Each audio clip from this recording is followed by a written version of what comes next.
सास बहू का प्यार। ओ मेरी प्यारी बहू, जरा मेरे हाथों में मेहंदी तो लगा दे, कल एक शादी में जाना है। अभी आई माँ जी। माया गिरजा के हाथों में बहुत सुंदर मेहंदी लगा देती है। वारी जवान, ऐसी गुणवान बहू मिली है मुझे। अरे मुझे भी तो इतनी प्यारी सास मिली है। दोनों हंसने लगती हैं। ये बात उनकी पड़ोसन कमला सुन लेती है। बड़ी आई गुणवान बहू और प्यारी सास, सब नाटक है नाटक। कमला स्वभाव से बहुत तेज होती है, उसकी अपने बहू से बिल्कुल नहीं बनती, इसीलिए वो गिरजा से चलती है। अगले दिन मंदिर में अरे गिरजा बहन, आज शाम मंदिर में कीर्तन का प्रोग्राम है, आप आएंगी ना? हाँ हाँ जरूर। वही तो, कम से कम इसी बहाने इन बहुओं से छुटकारा तो मिलेगा। कैसी बातें कर रही हो कमला, मेरी बहू तो साथ आएगी। अरे माया कितने अच्छे भजन गाती है, तुमने नहीं सुना? हाँ हाँ, ठीक ही गाती है। मैं तो रोज शाम को माया से भजन सुन के ही सोती हूँ। हाँ हाँ, अब मैं चलती हूँ, मुझे देर हो रही है। शाम को मंदिर में वाह माया बिटिया, आज तुम्हारा भजन सुन के तो मन खुश हो गया। धन्यवाद पंडित जी, माँ जी चाहती थी कि मैं आऊँ, इसीलिए मुझे आज यहाँ गाने का मौका मिला।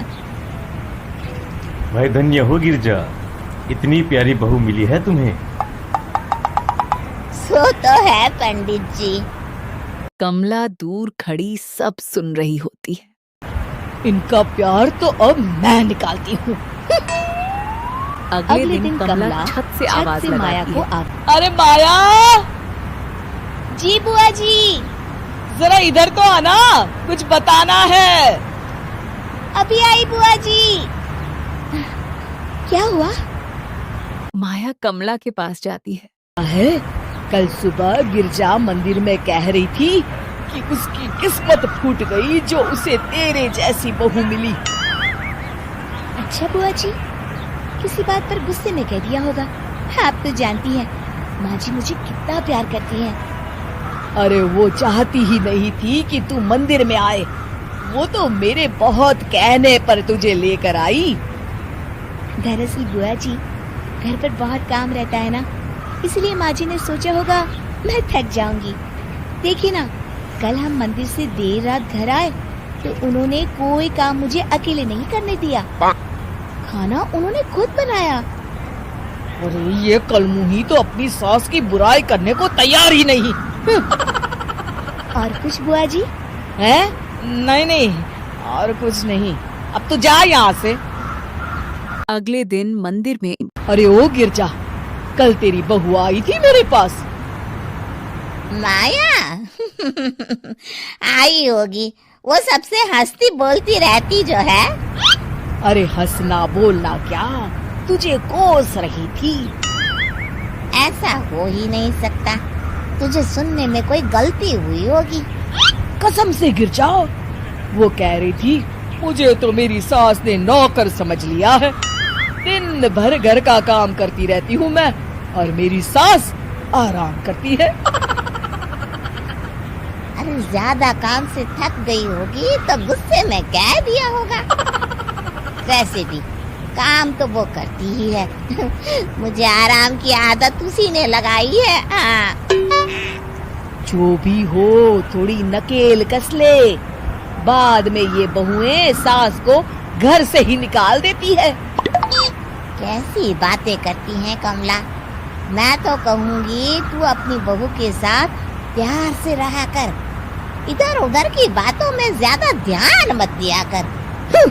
बड़ी आई मुझे सिखाने, मैंने तो तेरी भलाई के लिए कहा था, नहीं सुनना तो जा यहाँ से। अगले दिन मंदिर क्या हुआ माँ जी? कमला बुआ जी क्या कह रही थी? तू तो जानती है कमला और उसकी बातें। हाँ हाँ, बड़ी परेशान है हमारा प्यार देखकर। अरे ना समझ है वो। दोनों खिलखिलाने लगती हैं। शाम को कमला मंदिर के कोने में अकेली बैठी होती है। क्या हुआ कमला बेटी? पंडित जी, मैं बहुत परेशान हूँ। मेरी बहू मुझे प्यार नहीं करती। वही गिरजा की बहू उस पर जान छिड़कती है। ये तो अपनी अपनी करनी है बेटा। गिरजा की बहू ही नहीं, गिरजा खुद भी तो अपनी बहू को जान से ज्यादा चाहती है ना। सो तो है। बस बिटिया, इसी में सारा भेद छुपा है। प्यार दो तो प्यार मिलेगा ही। और कभी आपस में मन मुटाव हो भी जाए तो उस बात को भुला दो। गलतियां तो हम सबसे होती हैं, आखिर हम सब इंसान ही है ना। ये तो आप सही कह रहे हैं पंडित जी।